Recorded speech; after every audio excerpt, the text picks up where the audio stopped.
I'm very pleased to announce that we're finally delving into the Cambridge World History in 7 volumes. The 7th volume is actually 2 volumes, or it is 1 volume in 2 parts. So there are 7 volumes in the Cambridge World Prehistory, and it was first published in 2015. I have the paperback edition of 2017 CE. The first volume is edited by David Christian. It introduces world history to 10,000 BCE, respectively. The Cambridge World History is written by multiple authors and different editors. It consists essentially of different articles written by different scholars and academics. The Cambridge World History, as well as the Cambridge World Prehistory, is published by University Printing House, Cambridge, by Cambridge University Press. We're also going over other readings as well. Noam Chomsky on language, mind, and politics. We're going over, eventually I will start reading through Francis Fukuyama's The Origins of Political Order again. And actually, since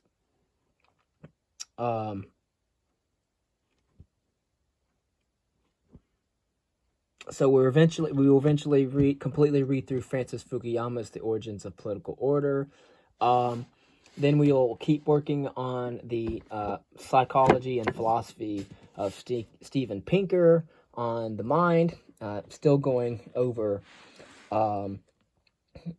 our archaeological examinations and inquiries. Dr. Chazon's World Prehistory and Archaeology.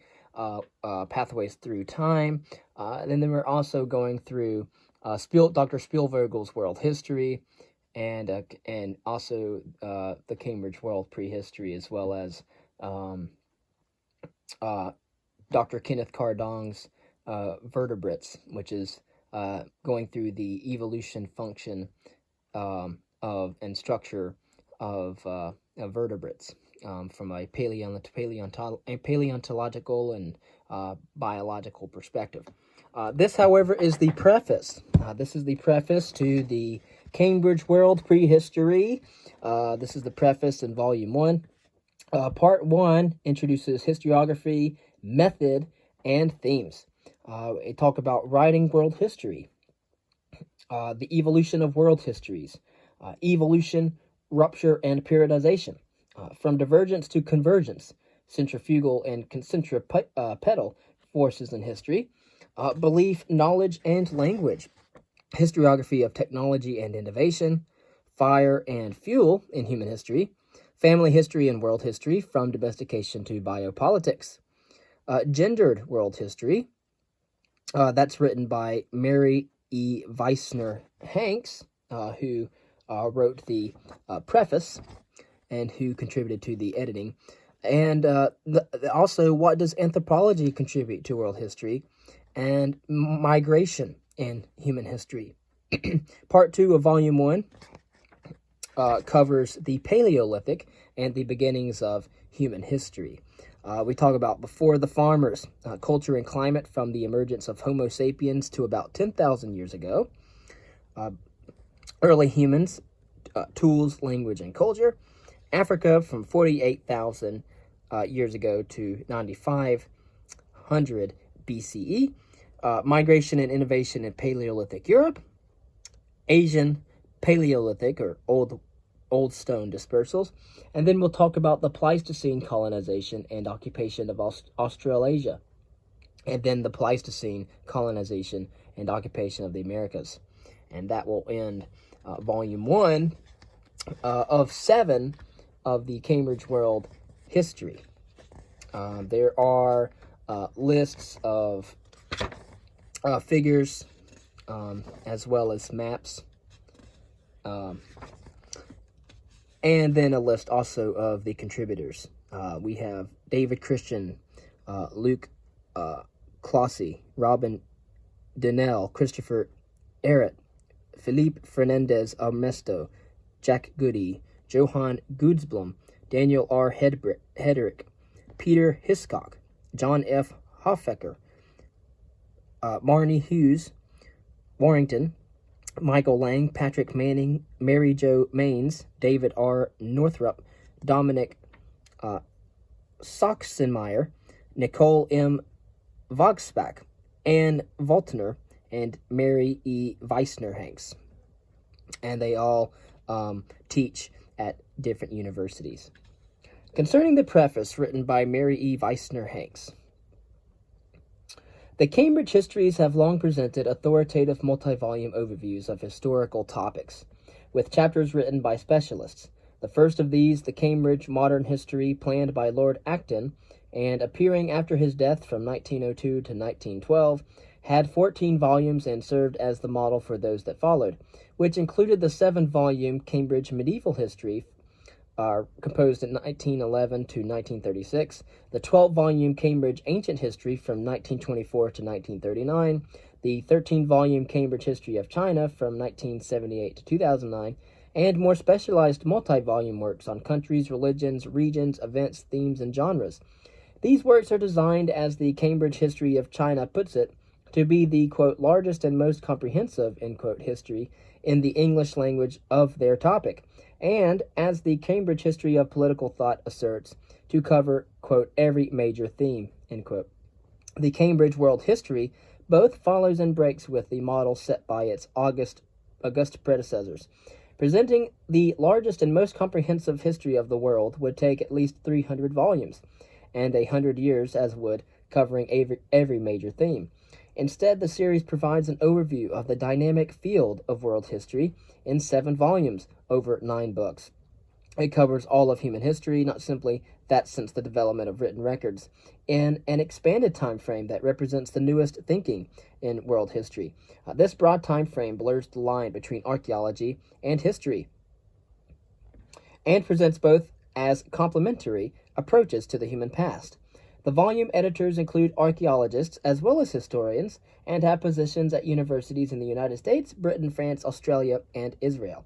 The essays similarly draw on a broad author pool of historians, art historians, anthropologists, classicists, archaeologists, economists, linguists, sociologists, biologists, geographers, and area studies specialists who come from universities in Australia, Britain, Canada, China, France, Germany, India, Israel, Italy, Japan, the Netherlands, New Zealand, Poland, Portugal, Sweden, Switzerland, Singapore, and the United States.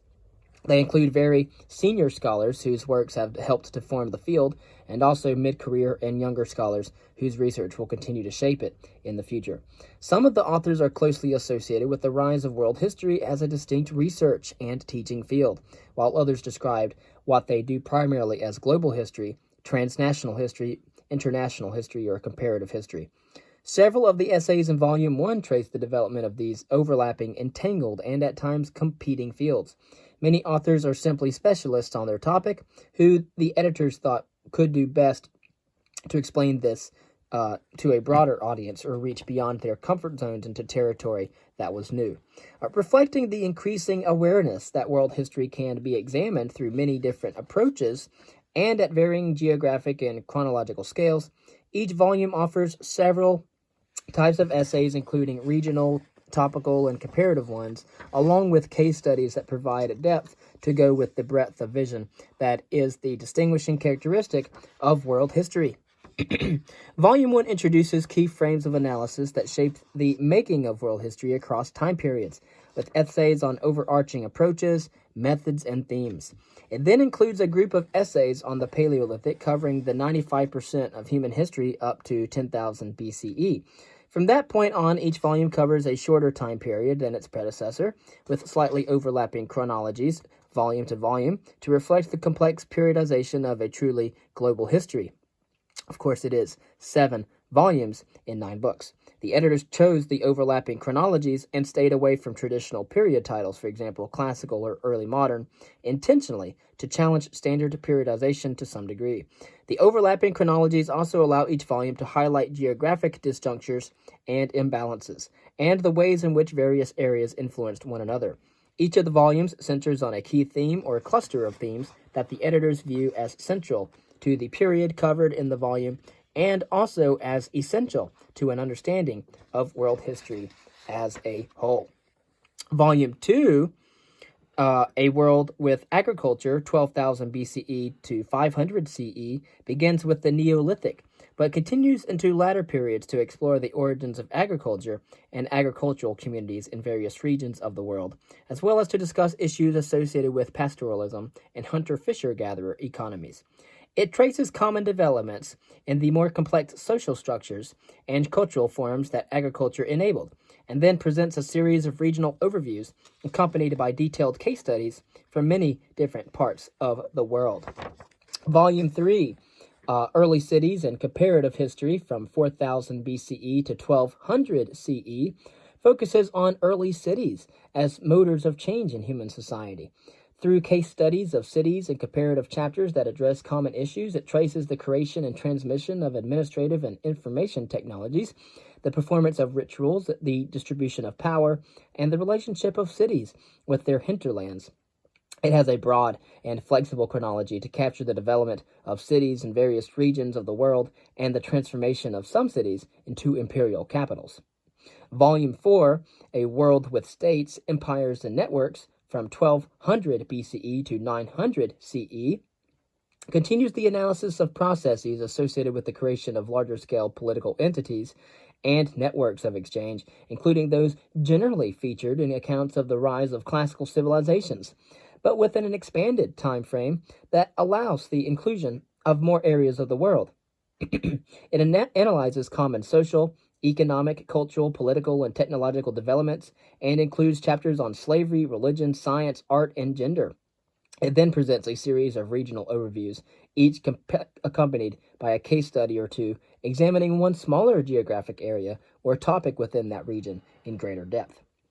Volume 5, Expanding Webs of Exchange and Conquest, 500 CE to 1500 CE, highlights the growing networks of trade and cross-cultural interaction that were a hallmark of the millennium covered in the volume, including the expansion of text-based religions and the transmission of science, philosophy, and technology.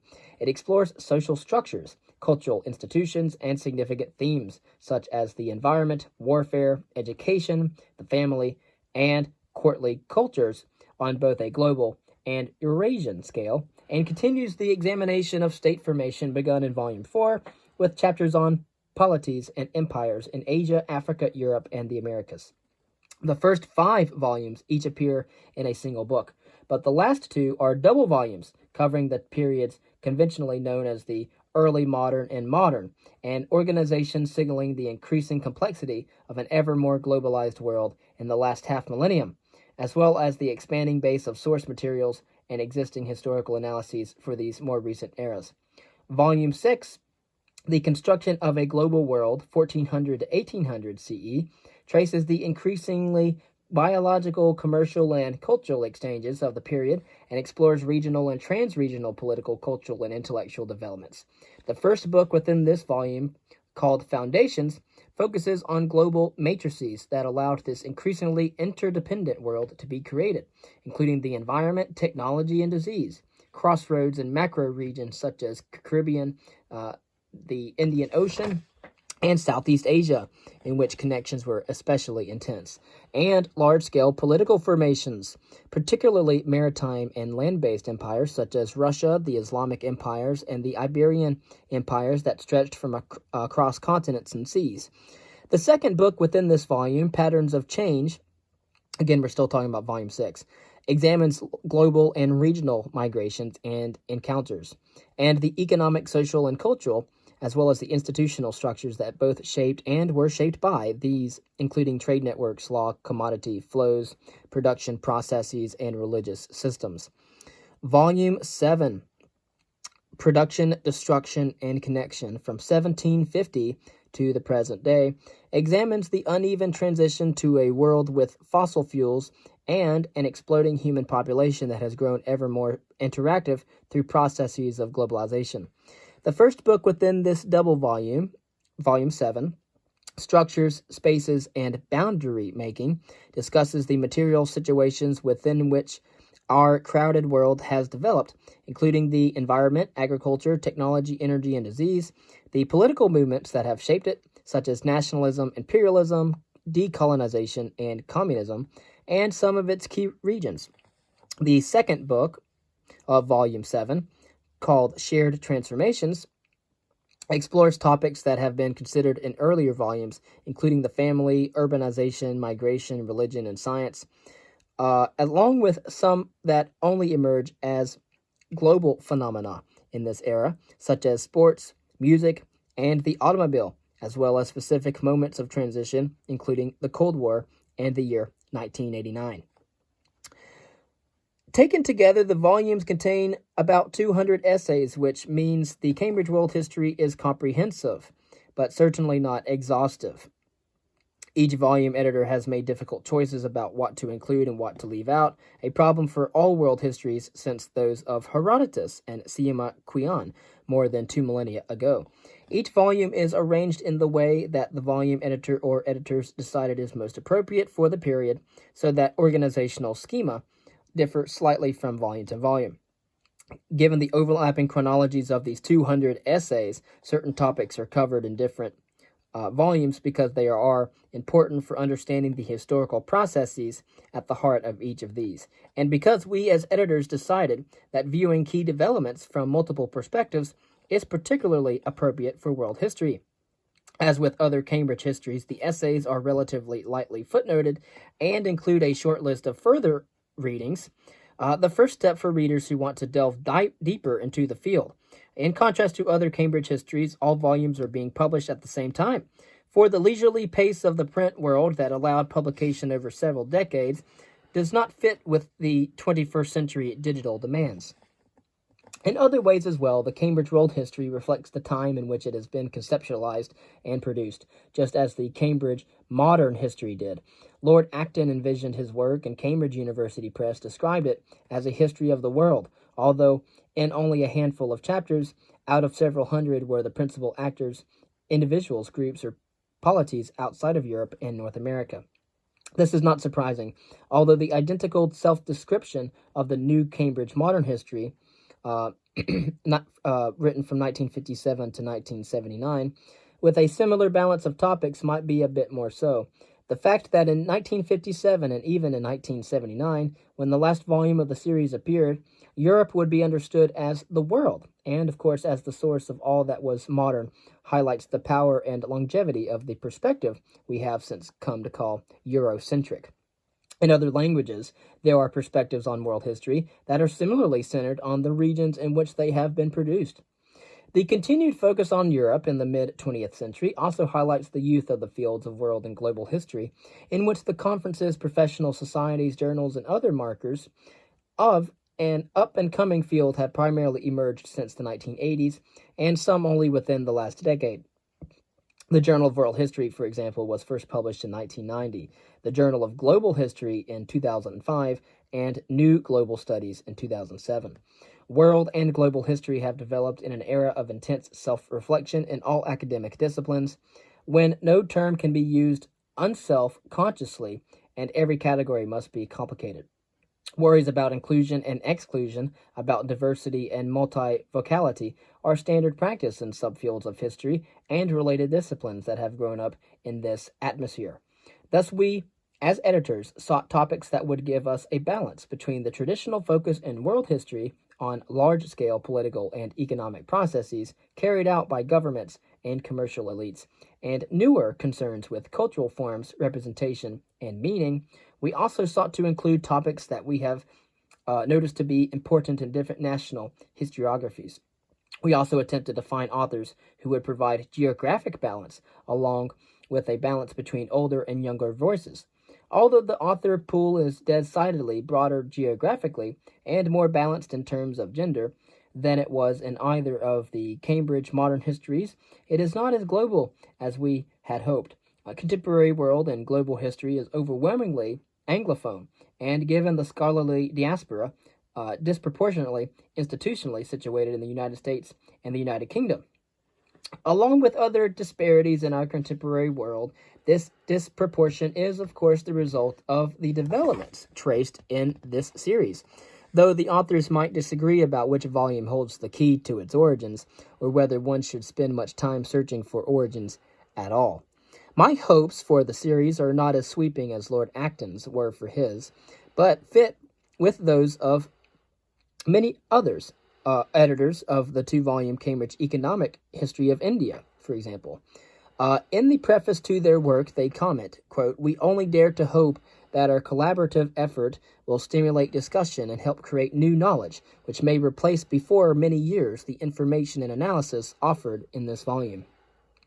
In a field as vibrant as world and global history, I have no doubts that such new transformative knowledge will emerge quickly, but hope this series will provide an entry into the field and a useful overview of its state in the early 21st century."